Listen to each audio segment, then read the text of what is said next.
This is the Let's Get Real Estate Show with your host, Danielle Chiasson. Full-time investor, strategic consultant, motivational coach, sought-after speaker, and host of your #1 real estate investing show, Let's Get Real Estate, where real people are doing real estate. Hey everybody, it's Danielle Chiasson here, and we're back with the Let's Get Real Estate podcast. And today I'm very excited to have on my show, Alex Street. Woo, woo. Welcome to the show, Alex. Yes. Oh, it's so good to be here. Alex in the house. Honestly, guys, I've had the pleasure of meeting Alex. Oh gosh, where were we? Was it Mexico? We were in Mexico, I think, right? Dominican. It was close. Dominican. Okay, somewhere nice and warm. We were on a boat. We were hanging out and dancing and drinking cervezas or whatever it was we were drinking.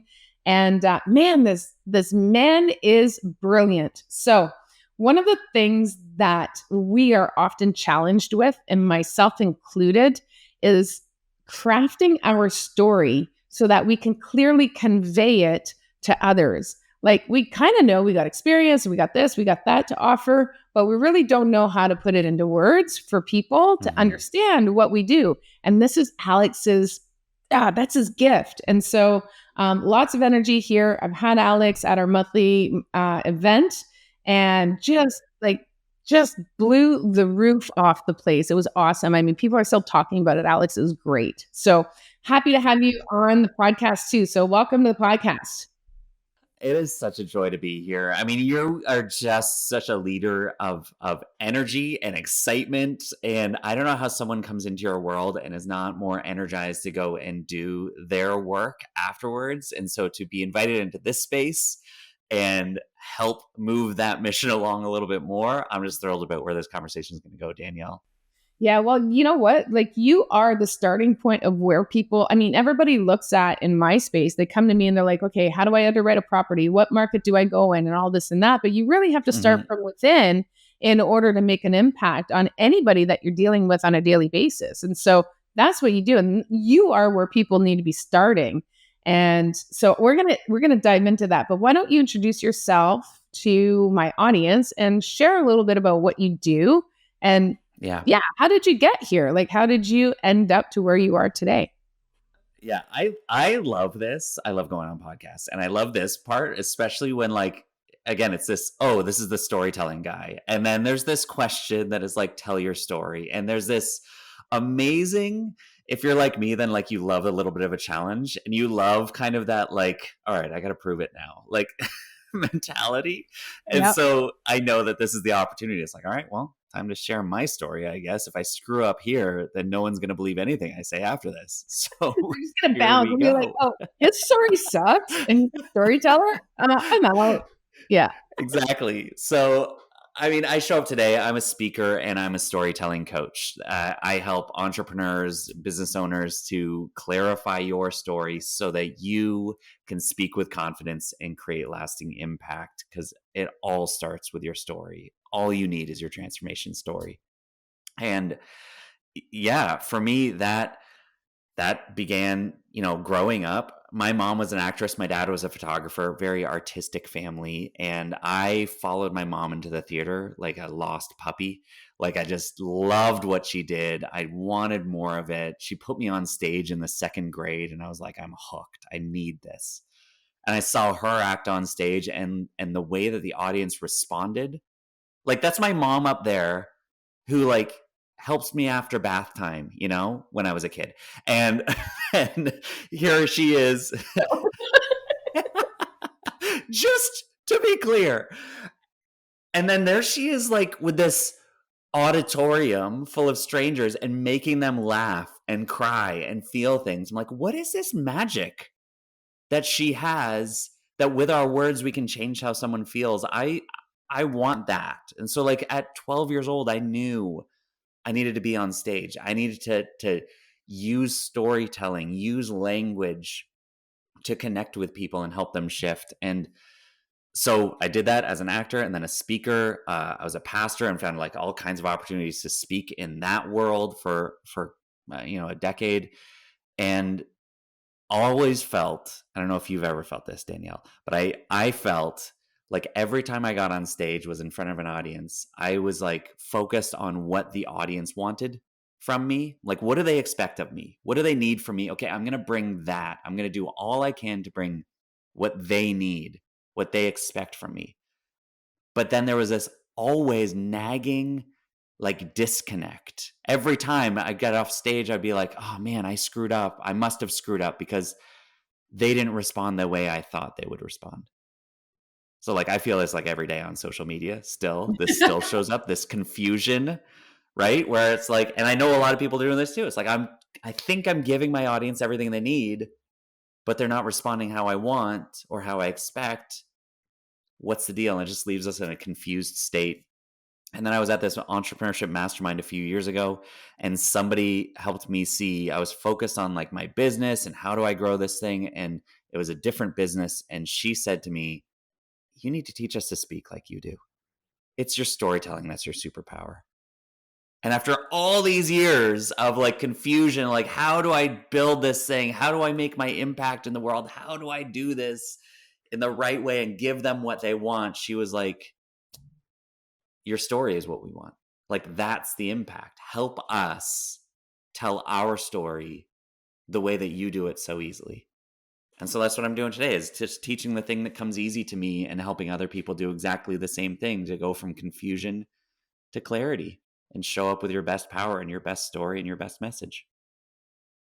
Okay, so Alex, I have one question for you for this entire podcast.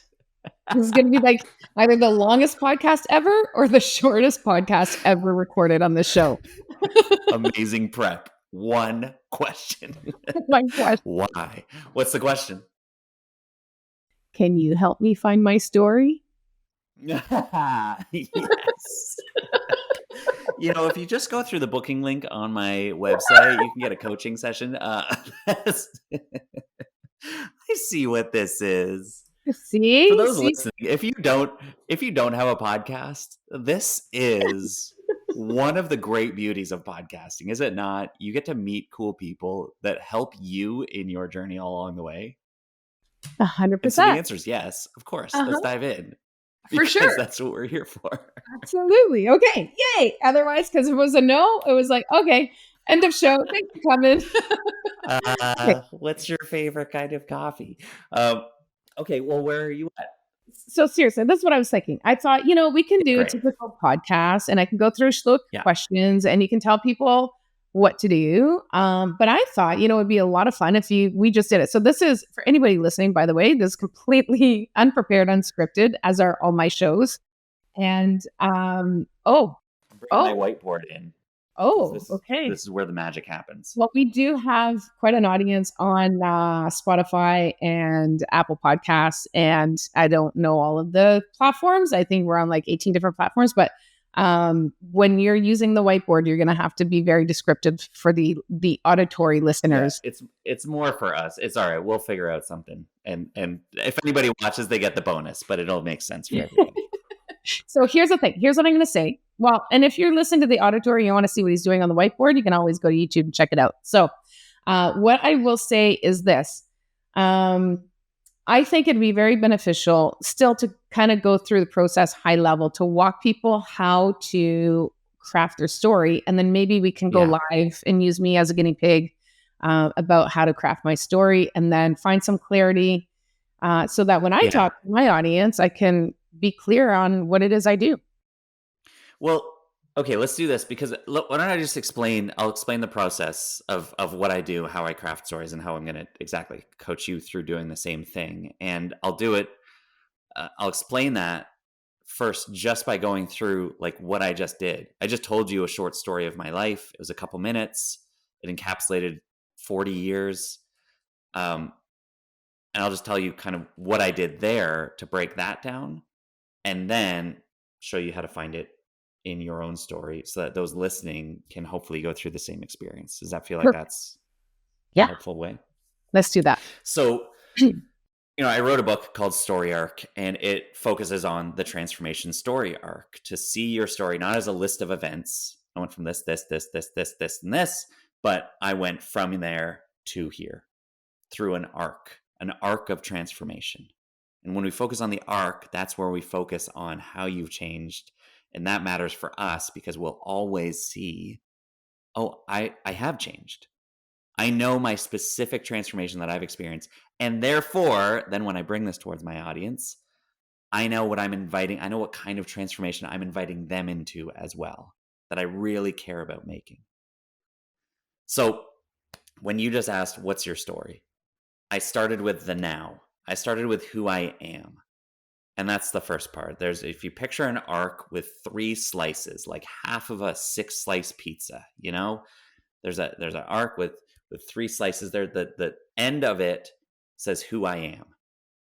And when you asked Alex, share your story, I started with who I am. I started with what I do and the impact that I make.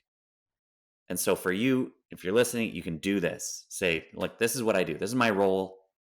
And this is the impact. This is how people feel when they're done working with me. And I said, I'm Alex, your speaker and storytelling coach, and I help people clarify their story so they can speak with confidence.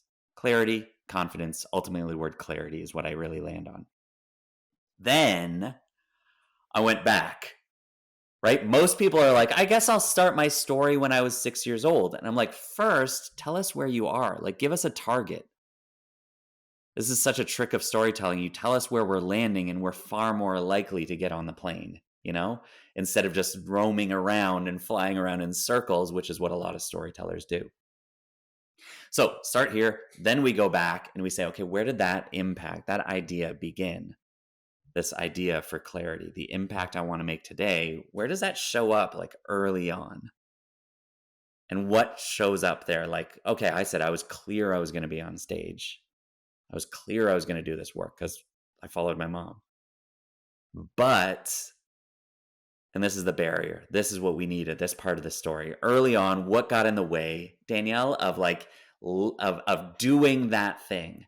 Early on, there was a barrier. There was something that got in the way that disrupted your ability to just do what you're naturally here to do.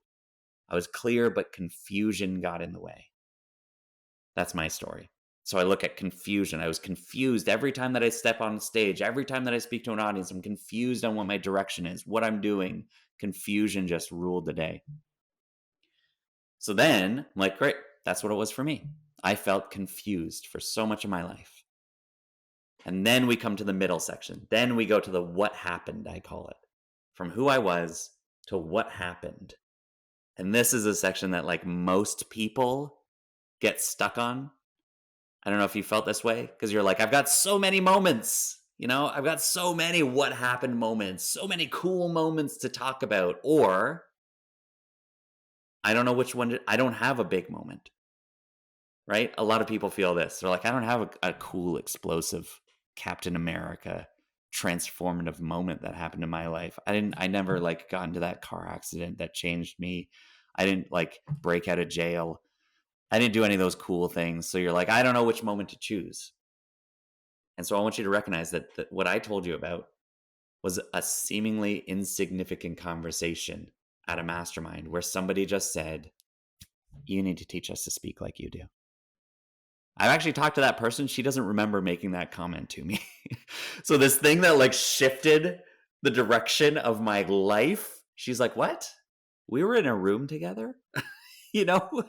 Like it's that small.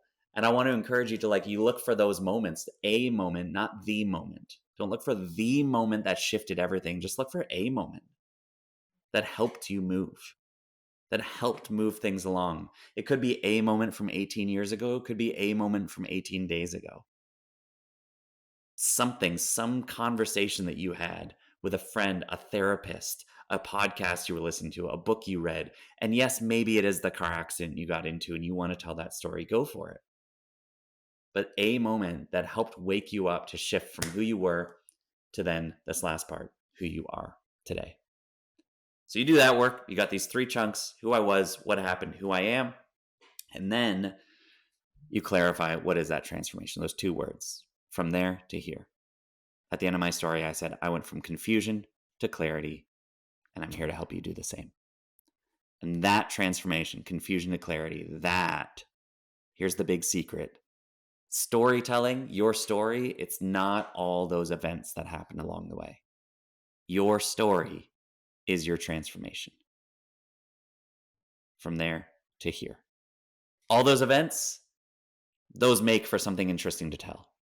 But don't get stuck in looking for your story because you're like, which ones do I tell? Just look for the transformation. That's your story that you get to build everything off of. So, you're such a good student, Danielle. I can see you taking notes. You're trying to work this out. Look, here's my page. I mapped it out. As you're talking, I'm like, you might not have. Okay, so listen, I might not have used your verbiage because I had now that you said there's 3 things. I have 4 things. I don't know how I got 4 out of that, but I did. So there was now, who I am now. I got then, so who I was early on, like as a kid. I kind of went somewhere. I'll share with you in a minute. And then, I don't know, I have a barrier. You talked about a barrier. So that's part of then. Okay, so I got a barrier. So that's then the second thing. And then the breakthrough. I guess the bridge, the breakthrough. So, I like that. You put some B words. Barrier, breakthrough. Yeah. And then like, you need a B word for how you show up now. So yeah, so I just talked about who I was, which includes the barrier. I'm a boss. I went from barrier through the breakthrough to become the boss. Yeah, I say who I was, what happened, who I am. And so the who I was includes, that is the barrier moment. That's really what we're looking for in that moment. And so you're going from over here, it's from this to this, from there to here, from barrier to impact. So he's drawn on the whiteboard kind of it almost looks like a speedometer. And so like it's it's an arc. Yeah. Kind of looks to me like a speedometer. It's like a half arc. And so like you're going to go from 0 to 60, guys, like just following this arc. I like that. And that's good stuff. Right? Right? See that? Okay, I kind of look like, whoa. Wait till you see a reel that I make about that today. I love it. Okay, so this is how then I explain all that. Someone listening is like, holy crap, that felt like a lot. But I hope that you see how I use that even again to craft my own story. My 90-second, 2-minute story at the beginning of a podcast. It can be used like that. It can be shrunk down to 30 seconds. It can be expanded to 30 minutes. You follow the structure, any story you're ever telling, just put it in these 3 parts and focus on a transformation. You're going to captivate your audience. So for you, Danielle, let me take you through some questions. You good? Okay. You want to dive in? I'm good. Here we go. I'm good. I'm ready. Okay, so what do you do? What do you do? I got to read my notes. What's the main role that you do? What's the the main work that you bring to the world? Okay, so I am a real estate and business coach and consultant, helping investors and entrepreneurs reach their achieve their goals of time and financial freedom, and maybe even legacy if that's what they want. Right. Okay. So this is so good because you're like, I help them achieve their goals, and then I was about to say, how does that feel when they do that? They achieve their goals, and then now you've got those words of like it feels like freedom. Is that right? Well, it's time and financial freedom, right? So time, freedom, financial freedom. Okay, so what does that feel like? So just dig in a little bit. What does that feel like when somebody does experience that? They're going to say, oh my goodness, because of my work with Danielle, I now feel what? I feel free. Mm-hmm. Free is the word that comes to my head. I feel released. I feel lighter. Mm. I feel in control. I feel, in control is a big one. Because like when you're working for a 9 to 5, you're shackled to a job. You don't have control. Mm. You have to ask permission to go on a vacation. Yeah. It's like, that's the equivalent of having to ask the teacher to go pee in school. Truly. Right. Like Can 9 to 5, you're in class. I think you mean, may I go on vacation? Like, right? Yeah. No, you're going to have to wait 1 more month just for that. Exactly. Okay. So of these words, you just gave me a few words there: free, release, light, control. That talks about how they feel, but how do you feel as you look at your life right now, you at your best running this business? How does that feel? God. Is it one of those words or is it something else? Yeah, no, I'm proud. I feel like, honestly, like I get the front row seat of seeing all of our students' journeys and even the people that I impact just on a minor scale. Like I am proud to be a part of their journey. And like all I do is just like, listen, I'm just in the car as the navigator. I have the front row seat right next to them. They're the driver. They make all the final decisions, but I have the map and I'm giving them their choices. I say, if you want to, because going from A to B, there's always different roads you can take. And I'm like, we can go this way, we can go that way. And this is, the challenges. If we go this way, if we go that way, it might be faster, but it's longer. And we might burn more gas. If we go this way, it'll be the scenic route, but it'll be prettier. And they make the call. Like they essentially decide what they want to do, but I'm just there to navigate, and I love it. And so there's this feeling of like when you help that, like you're giving them control. You're like, here's the map, like here's the direction we can go, but ultimately you're the driver. Like, so they are in control. They feel in control, but you sit there feeling like you've given them control. Or like, again, there's this pride. Yeah. Proud of the work. Yeah. It's pride, like there's a lot of pride there to say, you know what, I was able to help that person get to where they're going and be on the journey with them. Like I get to travel the journey with them.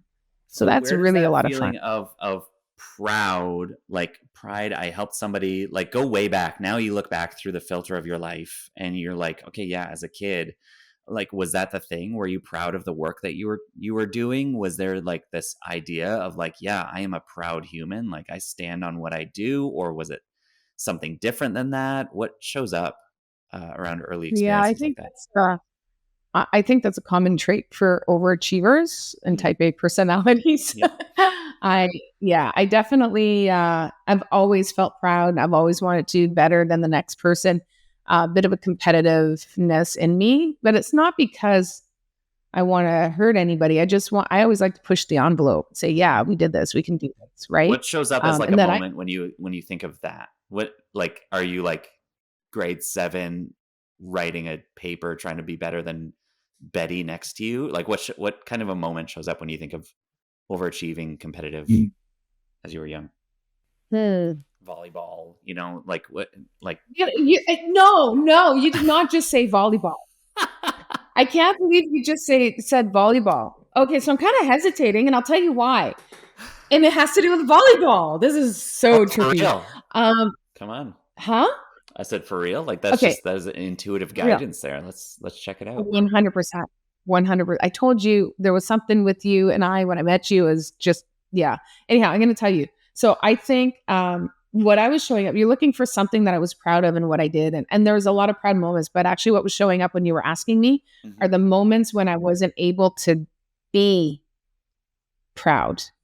And volleyball. Okay. So for those of you who have not met me in person, or even those of you who have, this might be a shocker because I wear stiletto heels, and there's a reason for that.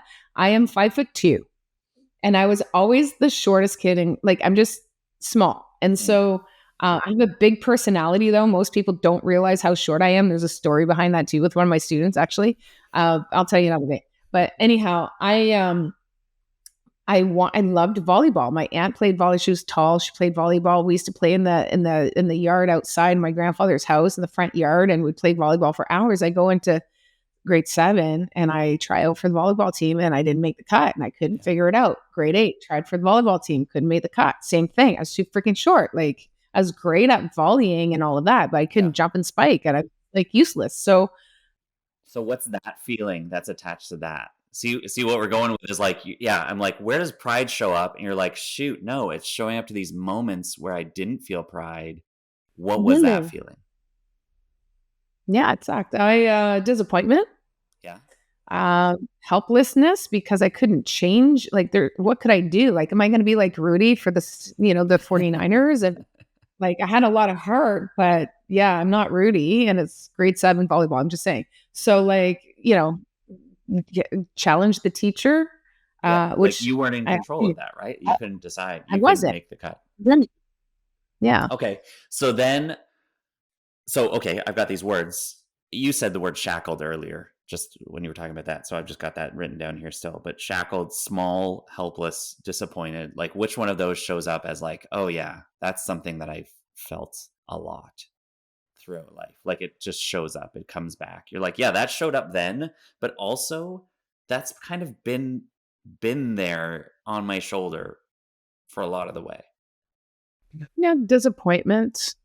Yeah, not wanting to disappoint people, disappoint myself, disappointment a lot probably in my life, and also helpless. Yeah. So I come from people who also maybe don't know me personally or haven't followed me for very long, might not know, but I come from a background of poverty. I mean, we were on welfare. My grandmother raised me. My mother had me at 16.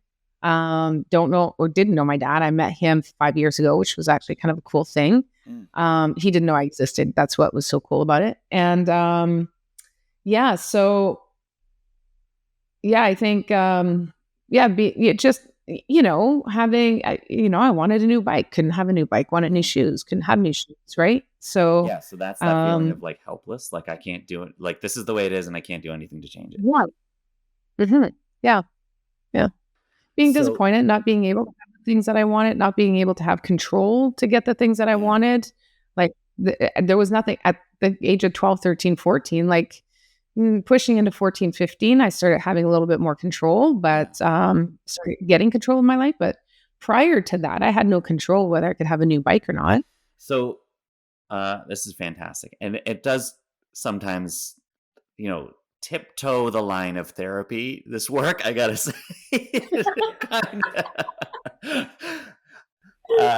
We just encroach on that territory just a little bit sometimes, but it's good. That's okay. I probably need it. No, it's good. It's good. And so what happened then? This is the right. So what I'm doing here, you've got this. Who I am is someone who shows up as a real estate coach, helping people achieve their goals, to feel like they're in control of their life and be proud of it. Because I'm gifting them what I always wanted. Here we go. We see, right? Because I know what it's like to feel helpless, out of control of your circumstances, to want something but not be able to get it. You're a freaking genius. You seeing it come together? Oh my God. So then the question is, what happened?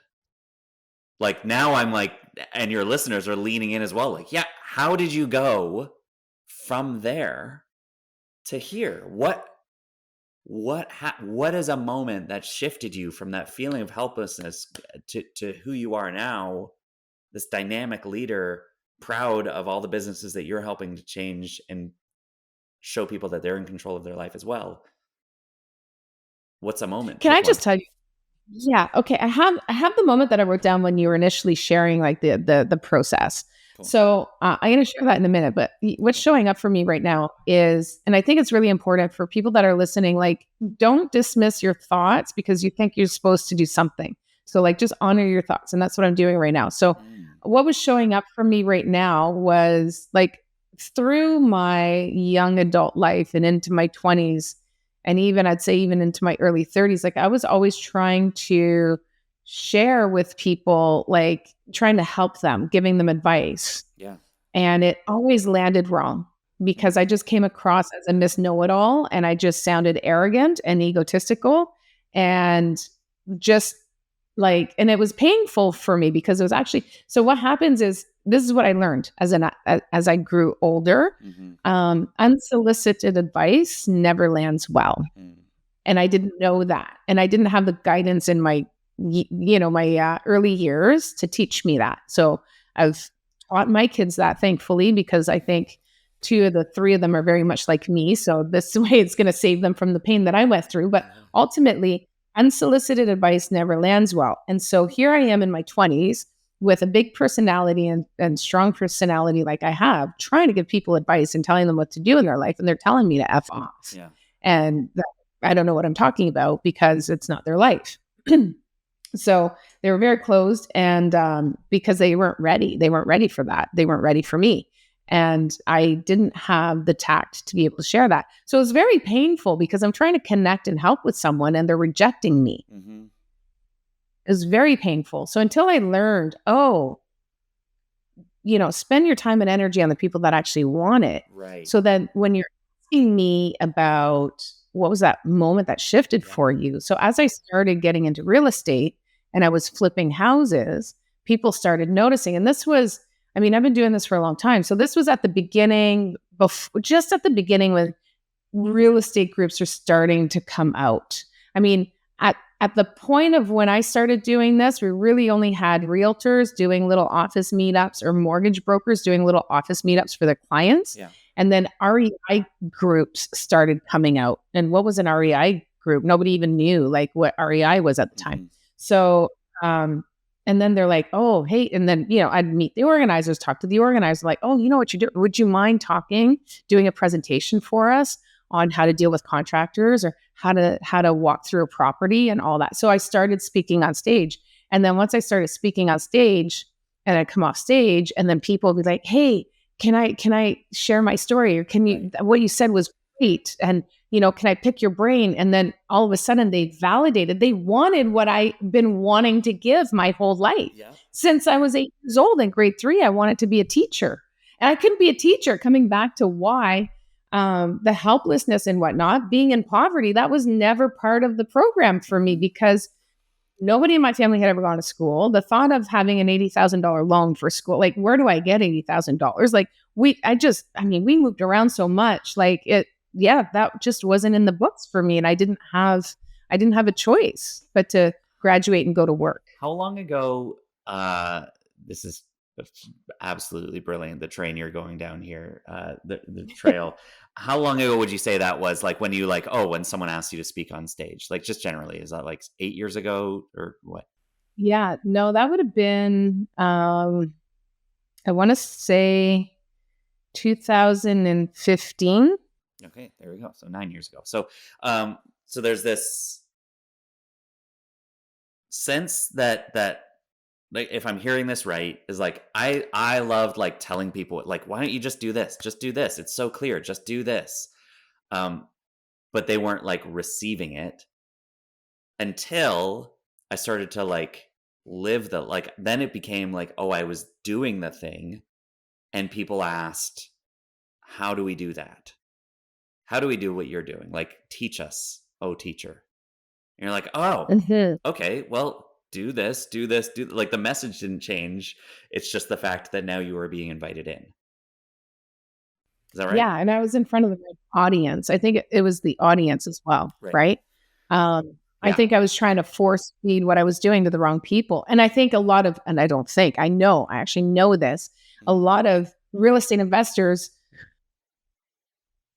when they first come into the industry and then they start seeing success, they buy their first property, is working. Well, they talk to all their friends and family and try to enroll their friends and family. And they're really aggressive about it. I tell them, don't do it. Do not do it. I know you love them and that's why you want to pull them in and you want to share your success with them and help them achieve the same financial goals that you're reaching for. But ultimately, you're going to damage your relationship. And because you love them, you need to back off. They have to come to you. This is so brilliant. I hope you see that. Like, what just happened there was that, like, yes, we're talking about your story, but then you just shifted into like, oh, here's very specifically like how now my lived experience helps me to coach early investors, early agents, people, early entrepreneurs that are starting out in this, because I've been through that, not just like as a business owner, but like my entire life. I know what that's like to step into places where people aren't ready or willing to listen. I understand that. And what I've learned is that first you get in front of the right people who invite you in, you will have a far better time creating conversations and converting those people to help them truly change their life. So I'm going to teach you how to get invited into the room. You know what I mean? Like, there's something there about that just translated from like, oh, let's just talk about your story to, oh, shoot, here's what I do for people. I love that. Yeah. And give them the confidence to be able to show up in a room. Exactly. So here's what I see as far as this story goes, just from what you've told me right now. If I could riff on this in 30 seconds-ish to tell you your version of your story, I see basically, hey, I'm Danielle, and I am a real estate coach helping real estate investors achieve your goals and find find financial freedom to feel like you're in control of your life and you're proud of what you do, because I know what it's like to grow up feeling helpless and out of control and not really understanding how to get out of those circumstances. I wanted to be a teacher when I was a kid, but I didn't see how that was possible growing up in poverty. And yet when I was in my, young adult, I would tell people what to do. I would try to pass on my young wisdom, but nobody wanted to listen.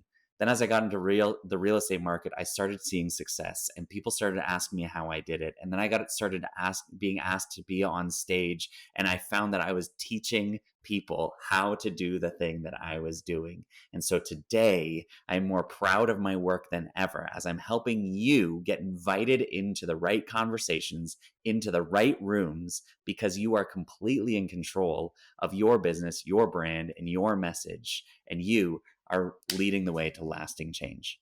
I went from helpless to proud, and I'm here to help you do the same. Whoop, whoop, whoop. I love it. Oh my. Helpless to proud. Okay. So I wrote down when you were doing that line, you're like, okay, the line. I also wrote a line.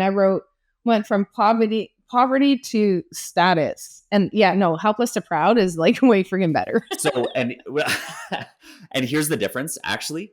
I love poverty to status is a positional shift. That's a positional transformation. That's like saying I went from, broke to billionaire. That's a positional thing. Broke was there in my head. Right? Yeah, broke was in my head. Yeah. And what I tried to do is narrow down onto, okay, but how does that feel? So in poverty, how does that feel? Yeah. Well, it feels helpless. That is actually, because I've never been in poverty, I might not relate to that, but I can absolutely relate to that feeling of helplessness. Right. And so there's a much more transformative or relatable connection there that comes from that you can say, oh, if you understand this, then like I get it. Now here's my circumstances of that, but it doesn't matter as much as the feeling. And then you go to, again, proud or in control. That's more relatable than status, because I may not want status or have status, but I do want to feel proud of my work. Yep. Does that make sense? Yeah. That's the magic. There it is. Went from helplessness to complete control. Absolutely. Yeah, you can run with that. Play around with it.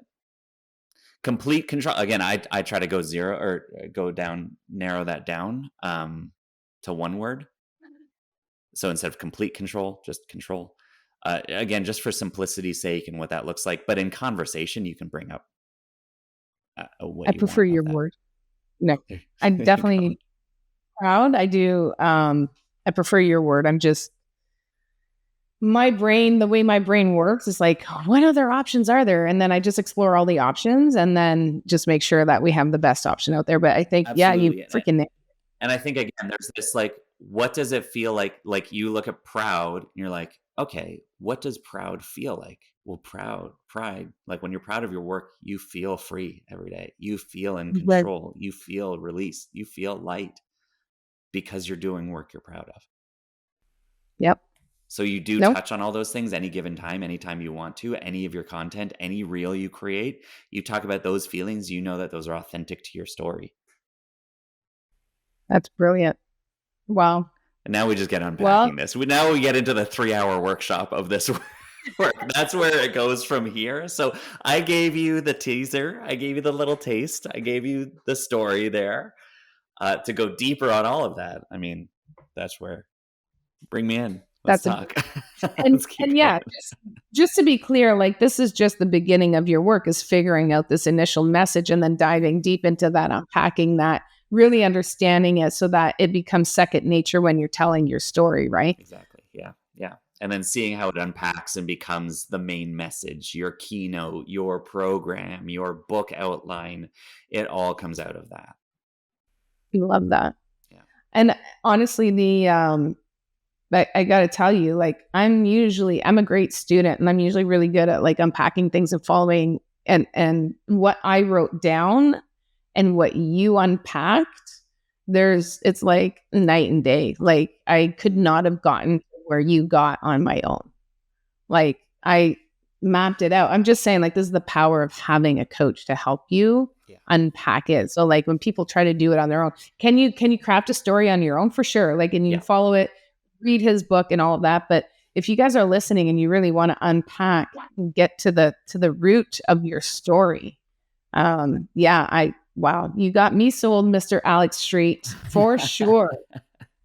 I mean, it's just such a joy. I hope you see, like, I just love this. You know, we could just do this for fun anyways. It just happens to be on a podcast. I truly have found something here that I just deeply love and so connected to. And so to be able to do this and help so many business owners like yourself it feels like, oh, geez, this is the sweet spot. You know, this is the calling. So it's helping other people to find that exact same thing. That's the day. So everything that you're kind of in the same position I am, where you're guiding people, helping people and all that. And so like all of the feelings and emotions that I was telling you about, being proud of being able to like help somebody on their journey because they do all the work. We're just kind of guiding them. We're giving them some of the tools that they need in order to get there, maybe putting a little gas in the car, and clean oil just to make sure that they're getting there, right? Making sure that they get there safely. But it's just such a proud thing, no? How do you quantify that? Like, yes. I mean, I was at an event, to summarize this, I was at an event last week where one of my past clients was speaking. It was the first time that she was telling her story that we had been working on for months. And she got up on stage and she told it, and she was nervous as anything. And yet she did it, and it brought the room to tears. And there was immediate transformation that happened because of her story being shared in the room, people finding themselves in that story. And there's a picture that was taken of me sitting there where I look like it's the same face that I have when like I saw my kid ride a bike for the first time. You know, it's that same pride that I felt captured in a moment. And that is it, is I see someone doing the thing and you're like, I saw it there all along, but now you see it too. And now your audience is seeing it. And that's the pride. It makes me beam even right now. You can see it on camera as we're talking. There's just like, I'm feeling it. That's the pride of seeing someone become what as a coach you already saw within them. That's this work. And what an absolute joy. That's lasting impact. It is lasting impact for sure. And the nice thing about it is when you say lasting impact, there's a ripple effect to that too. Yeah. And great coaches know that. Like the people that I'm impacting, they're building their portfolio, finding financial freedom. Maybe they're breaking the cycle of poverty in their family and their generations, right? Mm-hmm. And their kids are going to learn how to be entrepreneurs and how to invest because I taught their parents. And so like there's a ripple effect to that. And your student that you taught how to share their story and gave them the confidence, that confidence is going to be passed on to the people that they're speaking to, but also their immediate network, their inner circle, their kids, maybe their parents, their sister, brother, best friends. And it's just a beautiful thing. That's how you can give back to the world for sure. Yeah, absolutely. You nailed it. That's it. Yeah. Well, without taking everybody down on this, I want to leave on a high note. Guys, you know what? Like, this is why everybody says to me, like, why do you do what you do? Like, Alex, why do we do what we do? Because we just love sharing with the world and giving. And they're just giving is living. Guys, a good friend of mine, Darren, he's actually knighted, Sir Darren Jacqueline. He's out in Vancouver. He told me it's not his saying, but it's where I first heard it. Giving is living. Living is giving. Sorry, I keep saying it backwards. But the secret to live casually dropped there, my friend who is actually knighted. My friend the knight says this. He's you don't want that to be missed. He's so awesome. If you met him, like you would, he is just so awesome. And you know what? He was knighted for the philanthropic work that he does. Beautiful. And just beautiful, right? And so one of his principles is like the secret of living is giving. And that's where I heard it first. And this is what I'm doing now and what you're doing, right? Yeah. And okay, we're making a living at doing that. And we have to you got to don your own mask in order to be able to help others, right? Mm-hmm. And but anyway, I'm just gonna I need to get off of this because now I'm feeling like all emotional and woo-woo. So we need to stop this one, and then you go and record your own solo podcast and just let it ride. That's what you need to do. Right? Oh my God. Oh my God. Yeah. But you know what? It's just so great for you to like help me unpack that. I want to say thank you. That was amazing. And really, you're brilliant. You're I did not see that coming. You're a genius at what you do. So I just want to say thank you for that. And thank you for always being so willing to give and share to my audience and to my community with our networking event, and everything that you've done has just been incredible. So thank you. Absolute pleasure. It's a true joy. As I said, this is the way. So I am just responding to the call and thankful for opportunities like this and inviting me in and trusting me here. Thank you. All right, guys. So if you're not following Alex Street on social media, you need to be following him. All of his socials will be in the show notes down below. He is on Instagram, very active on Instagram. And by the way, if you feel you're not getting the engagement from your audience, don't stress about it. Trust and have faith in what you're doing and that your message is getting heard. I promise you, it will get heard from your tribe. It may not land with everybody, but your energy will attract like energy and you will be impacting people. And I didn't know it until I started having people coming up to me, absolute strangers, saying, "Hey, Danielle, I've been following you. The things that you've said have changed my life." Like, so I get validated all the time because I'm always out in the community. But for those of you who aren't, and you're busy doing what you do at work, and then you're just sharing your message along the way, just trust that it's being heard. I promise you it is. But yeah, if you're not following Alex, go to the social networks, Instagram. I know he's very active on, I don't know, what other platforms are you on, Alex? Yeah, occasionally on LinkedIn, but mostly Instagram is where I hang out. And then, I'll just dance around on LinkedIn every now and then. But Instagram, I'm at Street Says. LinkedIn, I'm Alex Street. You can find me there. Website, alexstreet.ca. It's got all the info you ever need. Perfect. So all of that will be in the show notes, guys. Shoot him a DM if you want to connect with him. You can check out his book, StoryArc. And I'm telling you, this is the way. That's what he says. This is the way. So with that, I am going to wrap up the show and say thank you to Mr. Alex Street. Thank you so much for your time. Super generous. Absolute pleasure. Thanks for having me. All right, guys. Well, this is Danielle Chiasson signing off for the Let's Get Real Estate podcast, where I bring to you real people doing real estate. Bye for now.